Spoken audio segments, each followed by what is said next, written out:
Friends, my name is Yashwant Chinchane और आप देख रहे होम्योपैथिक वर्ल्ड चैनल। तो फ्रेंड्स, हमने जो एफोरिज्म की सीरीज शुरू की थी, तो हमने थर्ड एफोरिज्म का फर्स्ट पार्ट में 3 कंसेप्ट देखे थे। फर्स्ट था परसेप्शन, सेकेंड था knowledge of disease and third था नॉलेज ऑफ मेडिसिन। तो friends, the fourth concept is individualization. तो फ्रेंड्स, हम जानते हैं in universe no two things are like to each other. मतलब हमारे वर्ल्ड में दो चीज़ें एक जैसी नहीं होती, उनमें कुछ डिफरेंस होता है। ओके, मटेरियल बॉडी सेम हो सकती है बट मेंटल फिजिकल अपीयरेंस उसका अलग ही होता है। सो ये जो नेचर की कंसेप्ट है उसको ध्यान में रख के हनीमैन साहब ने ये फोर्थ कंसेप्ट बनाया है।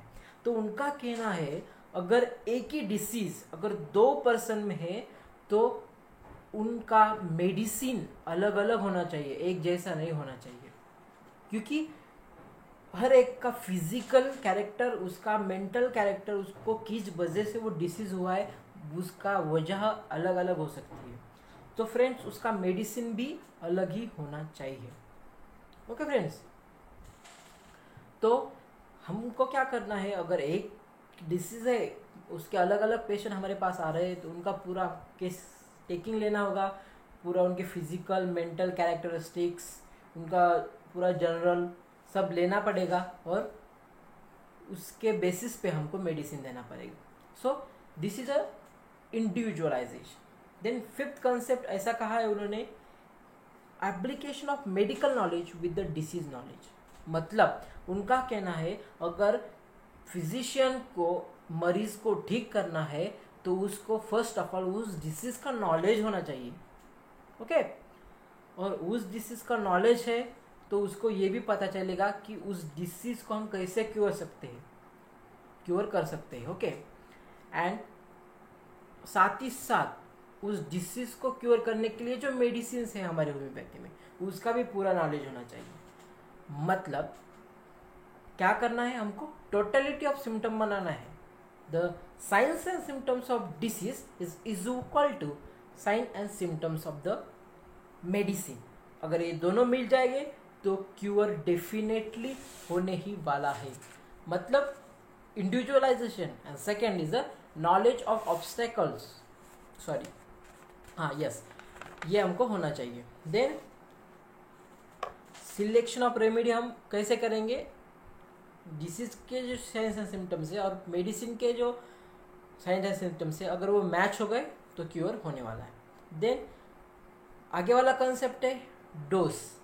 जो हम मेडिसिन का डोज देते हैं, मेडिसिन के सिलेक्शन के बाद हमारा काम नहीं होता है फिजिशियन का, उसके बाद हमको अच्छा डोज सिलेक्ट करना होता है। जनरली जो फिजिशियंस है वो 200, 30 पोटेंसी ऐसे डोज चूज करते हैं बिकॉज वो सेफ है पेशेंट के लिए।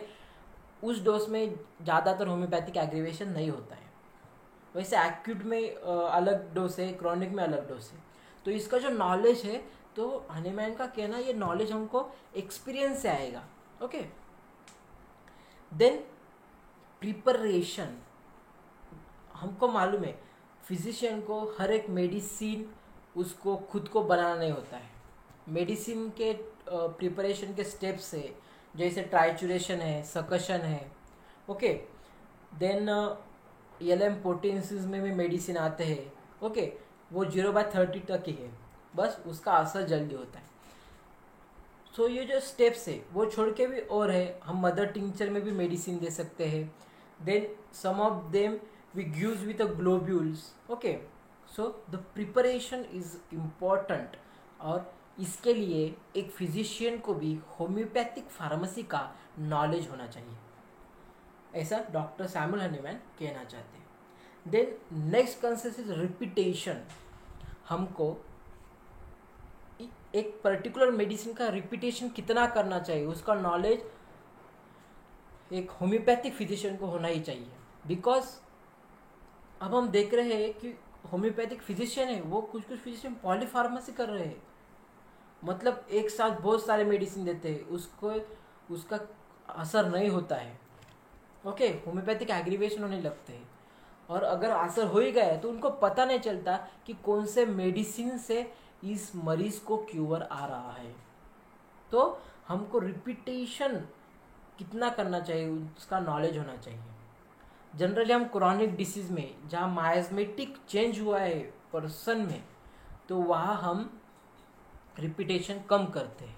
मतलब जब तक जो फर्स्ट डोज है उसका एक्शन इरेडिकेट नहीं हो जाता तब तक हम सेकेंड डोज नहीं देते हैं, तब तक हम प्लासिबो पे रख सकते हैं पेशेंट को।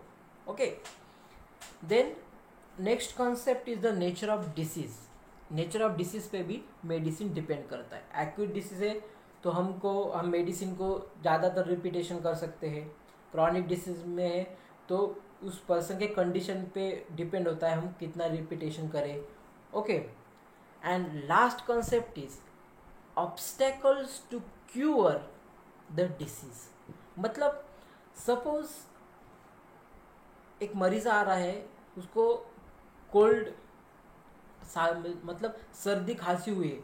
ओके, हम उसको मेडिसिन दे रहे हैं, उसको अच्छा लग रहा है, फिर बाद में रिपीट हो रहा है।